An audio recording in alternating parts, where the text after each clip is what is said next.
As a young Marine, Robert Desbian witnessed a 19-kiloton atomic test in the Nevada desert. He was 2.5 miles away, in a 4-foot-deep foxhole. The right side of his head was exposed to the flash. 15 minutes after the explosion, the Marines were ordered to Ground Zero. Robert says, "We were frightened and bewildered. Our helmet liners and clothing were burning from the fallout. As we marched, we were slapping each other to put out the fire. Our feet were burning up." They stayed at Ground Zero for 4 hours, amidst the irradiated equipment and constant fallout. Robert remembers seeing scientists with protective clothing and respirators. One scientist cried, seeing the troops so exposed. When the Marines returned to camp, their clothing was taken and burned. Since the test, Robert has had ringing in his right ear. He has lost most of his hearing. He has frequent crippling muscle spasms. 1.5 pounds of adhesions were removed from his intestines. He needs medication to control chronic pain. When Robert requested his records, he was told the men in his operation were exposed to the equivalent of half a dental X-ray. Robert works 2 jobs to pay his bills.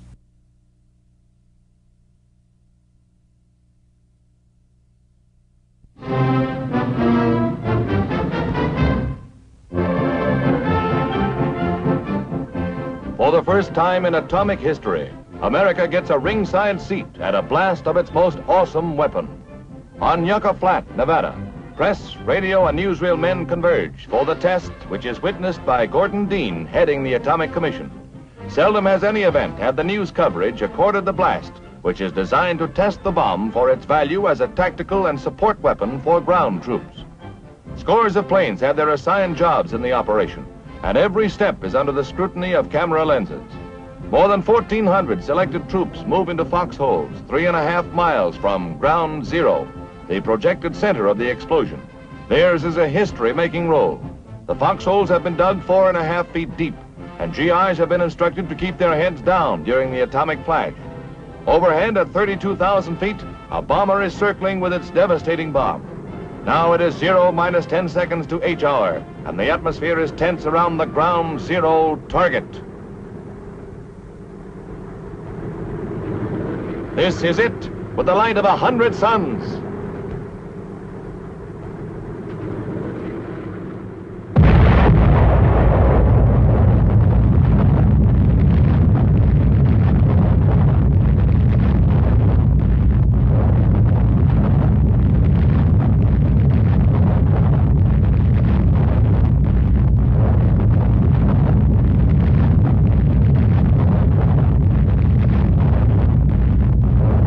The vacuum created by the terrific blast at 3,500 feet sucks up the sand like a cyclone and creates a veritable sandstorm that envelops GIs emerging from their foxholes. The shock waves knocked many flat. Within seconds, the familiar mushroom develops and rises to 35,000 feet, with a vortex of sand rising to meet the bottom of the cone.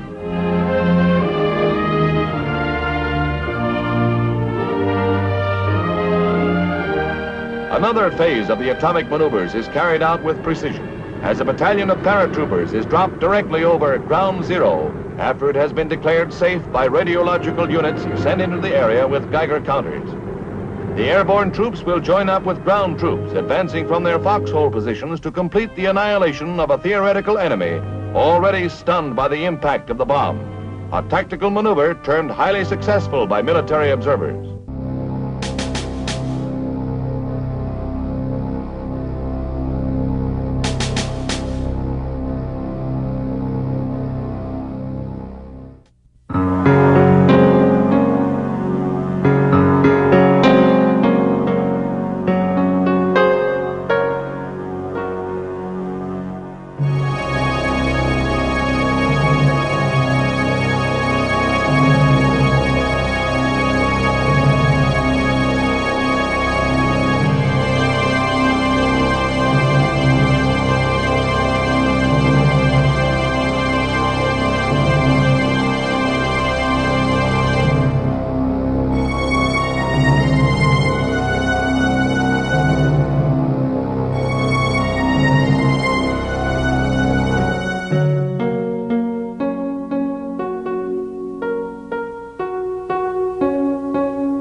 bomb was going to hit above this target array of approximately 90 ships of every size and description. Battleships, destroyers, destroyer escorts, troop carriers, cargo ships, submarines, anything you can imagine. Every one of them, they were out there. And they did have animals aboard, some of those as experimental animals, mainly sheep. But there was almost everything else that you can imagine. When we took our position, our ship was approximately 7 miles from that detonation. We sat down on the deck in a sitting position with our knees drawn up to our chest, covered our eyes, put our eyes into our arm. And we could hear from the loudspeaker, we could hear the bombardier in the bomber doing the countdown, and we could hear him say, the bomb is away. And I just closed my eyes real tight, like I was instructed to do. And suddenly, I had the sensation that somebody had turned a red light on in my head. And I just was kind of astounded. And then I heard somebody say, "Okay, you can stand up and you can watch what the bomb as it explodes." And I stood up, and I had to look up like that, to see it. It wasn't straight up, but it was probably at a good 80 degrees, 75, 80 degrees to look at it. And it really frightened me to see it, because it was the biggest explosion I had ever seen, and yet it was growing. And it kept growing. It kept getting larger and larger and larger. And I could see the different colors that were developing in it. And at the very top of it, I could see the electricity dancing around, and it was like little black streaks and dots just dancing around the top of it. And I could feel the heat. I felt the heat on my back before I stood up. And I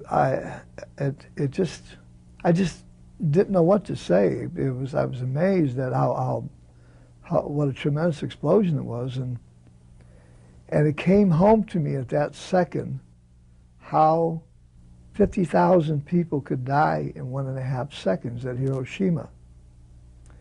And everything I had heard about a bomb that destroyed a city, in this case Hiroshima and Nagasaki, it came home to me what happened.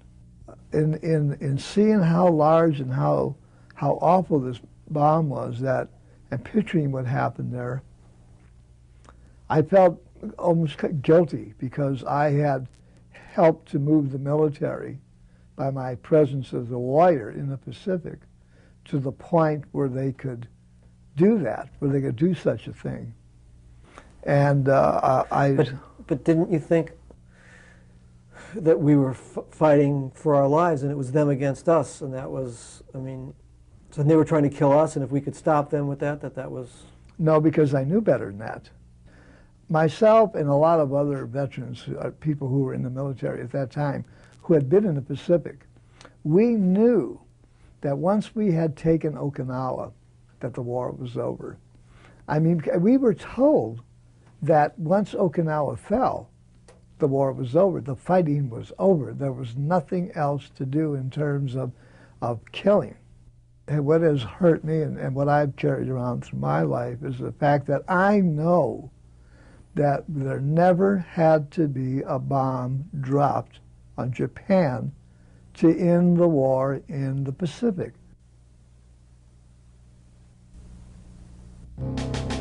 At the end of World War II, Rudy Florentine's ship was ordered to Nagasaki. The crew drank the local water. The water supply was contaminated with plutonium from the atomic blast.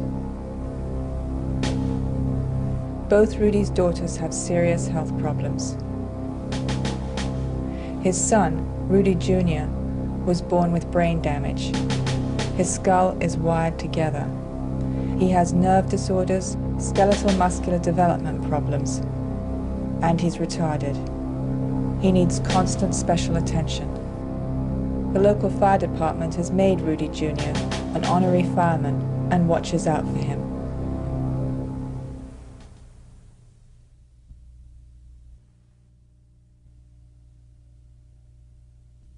The air itself was like it was dead. It just was like, there wasn't any sounds. You know, you couldn't, the ocean was even flat. It wasn't, it didn't have that prevailing waves coming in into the lagoon, onto the beach like it had before. And it was just a feeling like there was nothing alive in the air. Insects or flies or the mosquitoes that they had put been sprayed by DDT to try to keep those down. It was just really a weird place. We just went back to work doing what we were supposed to do. I noticed after the first bomb that none of the officers went into the water anymore after that, although at the enlisted men's beach they did. So I spent a lot of time at the enlisted men's beach as an alternate lifeguard over there. And of course I went in the water. I was never warned not to, just like anybody else. And I think about it now, I wouldn't have done it, but we did. And 21 days later, we were ordered to get ready to take our position for the second bomb. When we got out there into our position, I noticed we were not that far away from the island, on the other side of the target array. And we questioned our captain. We said, well, you know, when are we going to get away? When are we going to get farther away? And he said, well, we're not. How close were you? We estimated we were between 2 and 2.5 miles away. And he said, well, on this one, the bomb is going to go off underwater. We don't have to be that far away, and you can stand up and look directly at the blast. And I've seen ships going in all directions. I mean, just at the certain place where it was. Right where the bomb was. A section of the ocean. Just a section just come up, just like a water spout, straight up. Battleship went about 200 feet in the air. Looked like it broke in half, came down in 2 pieces. I seen other ships going up, aircraft carriers and everything, like little toys being thrown around. We found out that the island had approximately 7 to 8 feet of water go over the whole island. Everything on the island had been affected, everything.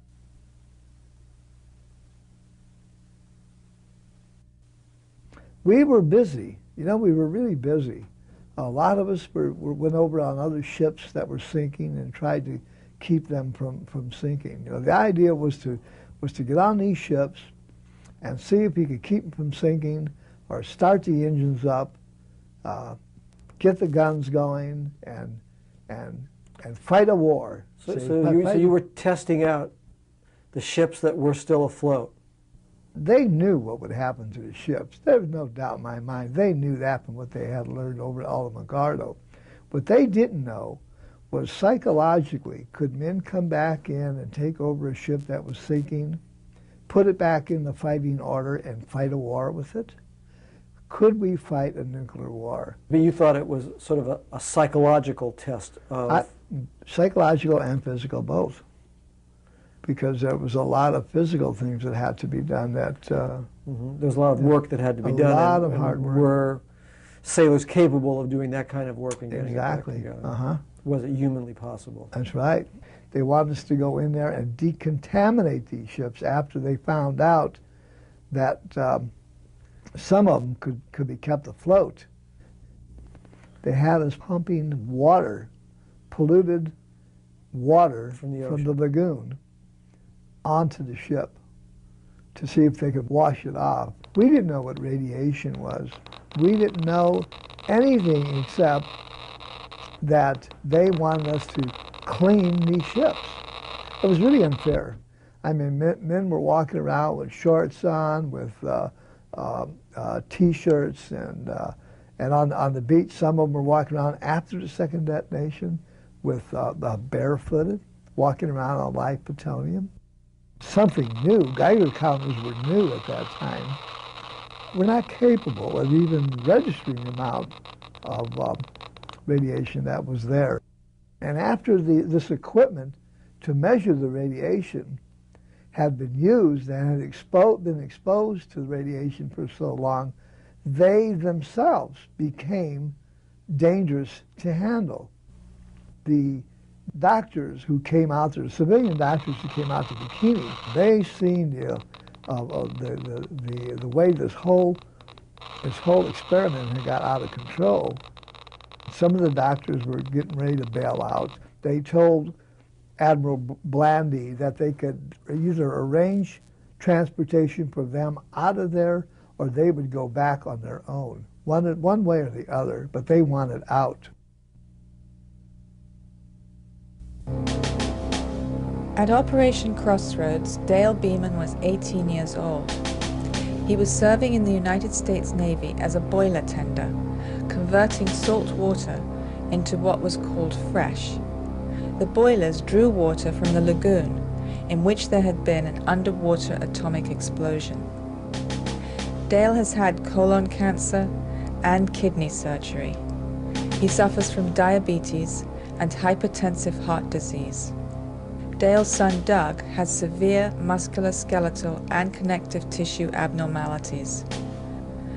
Doug is mentally retarded. His condition is deteriorating.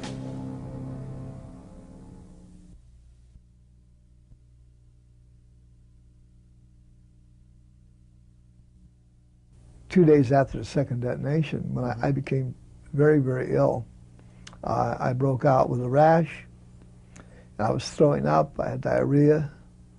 I was urinating blood. I was very, very weak. I had a sickness that was very severe for the first 2 or 3 days and lasted about a week. When I went back from Bikini to Pearl Harbor, I went aboard a hospital ship where they did some tests on me. They never told me what was wrong. They told me that I might be sterile, and they weren't too sure about that. When I tried to ask about that later, they said, if there was anything wrong, don't worry, you'd be notified. I mean, there's nothing for you to have to worry. The fact is, you're not even supposed to be talking about that. So I ended up in a VA hospital right after I was discharged. I woke up one morning and my feet were like I had elephantitis. And I had to call a vet cab came and got me and took me out to Hines Hospital in Illinois. The peculiar thing about it is that I was in a hospital that had 4 people in it, including myself. We all had one thing in common. We all had been at Bikini. And there I was there with the problems that I had. I broke out with this rash again, had the same type of a sickness, except that now I had my feet look like clubs. Another fellow who was next to me was there because something had happened to the bones in his one leg, and they were getting ready to take his one leg off right below the knee. The other person had the same type of illnesses that I had, and the third one, the last one, was there because he got up that morning and took a shower, and all the hairs on his body, every hair on his body was gone, went right down the drain when he took a shower. In fact, what did you think was happening to you? I didn't know. I truly didn't know. None of us knew. It must have been scary. Really scary. It was scary for me. Yeah, it was very scary for me. All of a sudden, this stuff happened. Exactly. But I wish I could say that I was intelligent enough, or any of these other 3 people were intelligent enough to say, you know, I think this happened because we were at Bikini. We didn't. I mean, there was nothing ever came out, anything about radiation, until after into the testing that went on at Nevada Test Site. And when the first atomic veterans started dying from their exposure, which was coming along into the 57 and 60 and into there. And what was happening to you at that time? I had a small construction business. My wife and I were working hard to have something for the future, and but my bones were bothering me. All my bones were bothering me, especially in my pain. Pain, especially in my feet where I'd had the swelling before, and my back. Mm-hmm. And then finally, my back began to bother me more and more, and I went to the VA and I went to doctors first, and they told me, well, they diagnosed me as having ankylosing spondylitis. And I said, well, what is that? They told me, well, eventually your spine is going to be completely fused together and you're going to be paralyzed, and at some other point it may turn cancerous, and it'll probably be, the thing that you'll expire from. And I come from a large Italian family. I had a lot of cousins by the dozens, and nobody ever had anything like that, and anything even close to that. So I found out later that that was one of the things that most atomic veterans are bothered with, is spinal conditions, because of the largest bone in your body is your skull, and down your back it's your spine, and since radiation is accumulative, it always goes to the largest bone, which would be your skull or your spine and your hips. Colonel Langdon Harrison flew into radioactive mushroom clouds to collect air samples for Los Alamos laboratories. He also participated in a test officially called Human Experiment number 133. According to film badges, air crews received at least 50 rem of radiation. Cockpit instruments indicated exposure levels in the range of 100 rem. There were no decontamination procedures. Colonel Harrison has had surgery for cancer. His bladder was removed. When he asked for his service radiation records, he was told his total radiation dose had been less than 9 rem.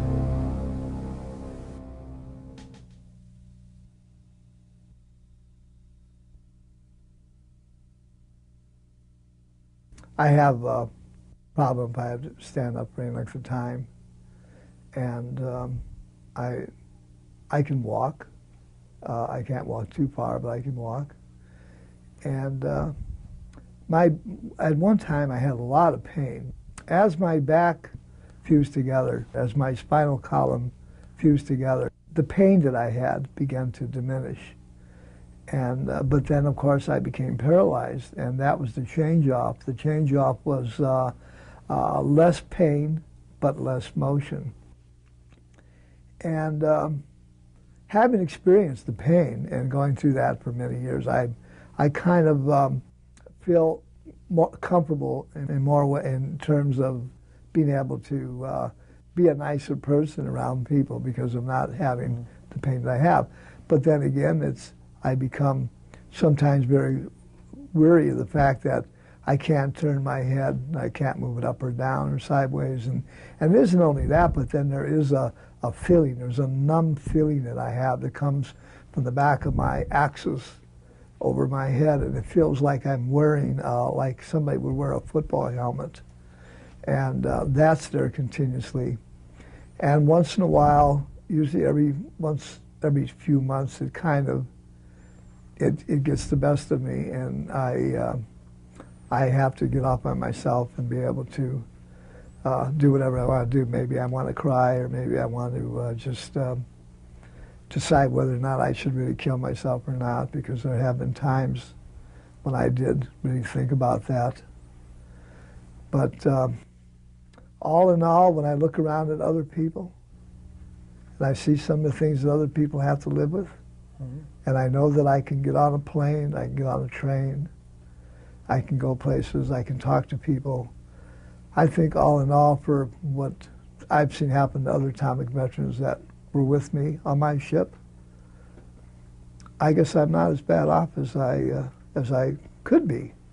And staying busy And being able to do the work that I do, which is what I'm doing right now, is good therapy for me. So that helps. I had a person beside me who helped to get me through those terrible times and really gave me reason for wanting to keep going.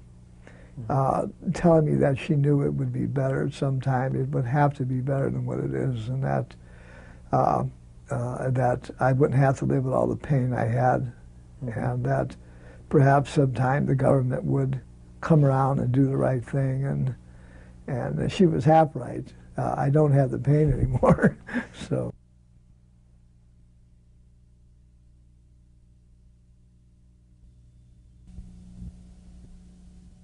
As a United States Air Force mechanic, Cello Amaro operated heavy earth-moving equipment at Ground Zero in Hiroshima after the bomb was dropped.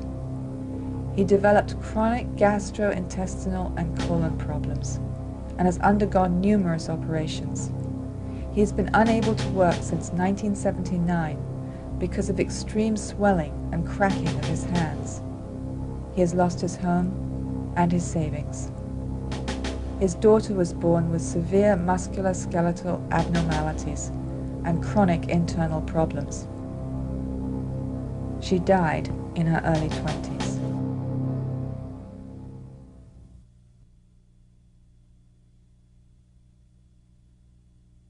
What the military was telling us is that every operation that they ever did after Crossroads, whether it was at the Bikini, or whether it was at Kwajalein or Eniwetok, or whether it was at Christmas Island, or whether it was at the Nevada test site, that every test was safe. One of the 1,000 documents that we presented to the Congress in 1983 was a document that was made up from the military personnel, high-ranking military personnel, who were sitting in the lagoon in 1946 at Operation Crossroads when they knew that the operation was out of control. And in this document, it states that the military must take every precaution to see that no personnel in Operation Crossroads could ever bring a successful claim against the government.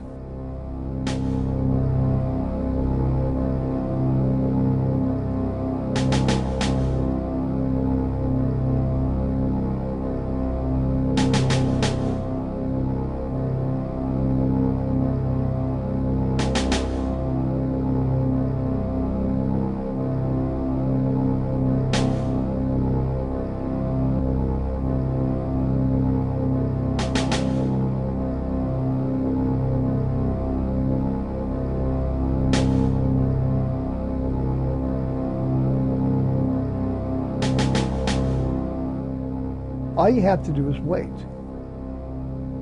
Because if you wait long enough, they're all going to be dead. And that's what they're still doing to this day. And notice you said they're going to be all dead. The atomic vessels, they would be all dead. I know. And they're right. But I was thinking about you as an atomic veteran, talking about them. Yeah, talk about them. I should say us. In all probability, I will die from what I have. Like I say, I'm 65, and I've had some good times and happy times. I'm probably better prepared than what most people were. What was done in this country by our leaders, that's not right. It's really not right. It's not right to leave a widow with children that are suffering from birth defects that came from the father who had received chromosome aberrations due to being involved in nuclear testing, doing something for his country. And most of these veterans went to their grave quietly, not wanting to speak out against their government.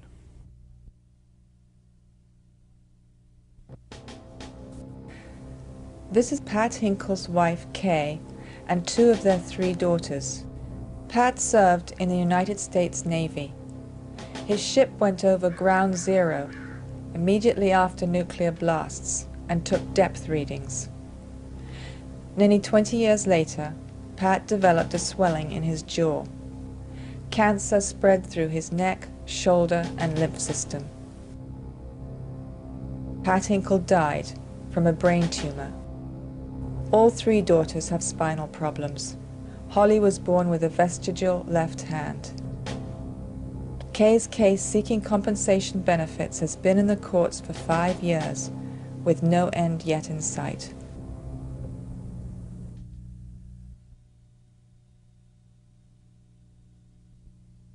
Senator Pete Domenici, for instance, stands up and he tells the atomic veterans on the record in Congress, if a certain piece of legislation passes, which would have helped us, he said, I will filibust on the floor of the Senate to stop it.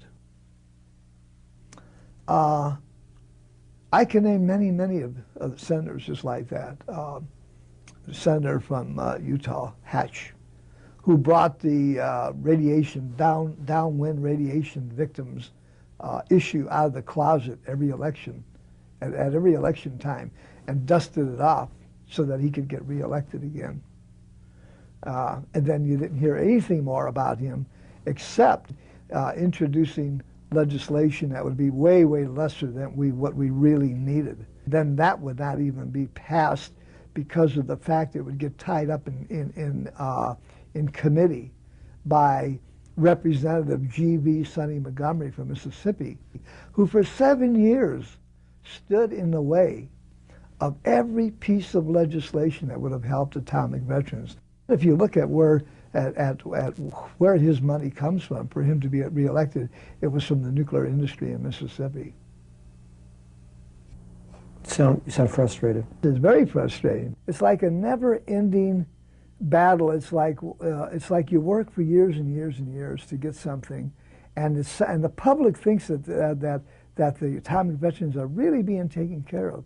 But what they're doing is once in a while they're throwing us a bone, like in this case, opening up the hospitals for to have us come in after the person shows that he has this certain type of cancer and he's actually dying from the cancer. Whereas had they warned us when we were being discharged, had they warned us back in the 70s when they first knew that these claims were coming in, to be careful, to have an examination by even an outside doctor, that would have saved lives. At very minimum, would have prolonged lives. You have to ask yourself, why would they do this? Why would they do this to the men and women, the patriots? Why? To save an industry, a corrupt nuclear weapons industry, to save the laboratories, to protect their Star Wars, to protect this stupid nuclear arms race that they've had for so many years that did nothing except put more money into the most legitimate crooks that we've got in this country. I'm talking about General Electric, I'm talking about General Dynamics, all of the military-industrial complex that has not only made profits on the deaths of atomic veterans, but of all the money they've stolen, that's separate from the profits that they made. And yet today, this government, especially under the Bush and Reagan administration, have not only taken away our rights to go into the hospitals and be taken care of, they have also taken away our rights in court. If we try to bring a lawsuit against General Electric or against AT&T, why AT&T? AT&T is probably more heavily into nuclear weapons than anybody outside of maybe General Electric. We know they're the ones that made the badges that were never properly made. What happened with the badges? Well, with the badges, we always got reports back that you only received so many rem. It was like the coyotes guarding the chickens, Okay, but tell me what happened there. They went by the way the film would be exposed, and the color it would have in it. Well, what we found out years and years later was that the film was designed in such a way that all it would do was show that much exposure by that much color. So in fact, they were not lying. What they were doing was covering up by distorting.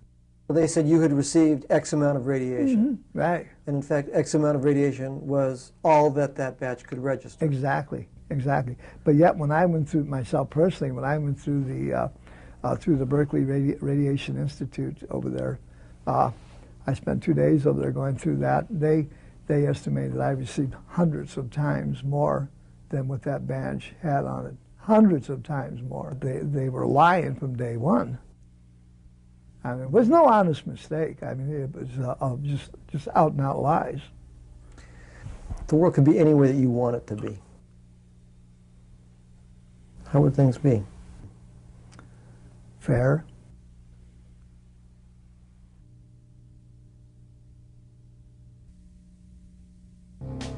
In 1950, the Supreme Court held that veterans are not allowed to sue the government for injuries incurred during military service. In 1984, the Warner Amendment, backed by the Reagan-Bush administration, stopped veterans from suing any part of the military corporate complex for injuries incurred during military service.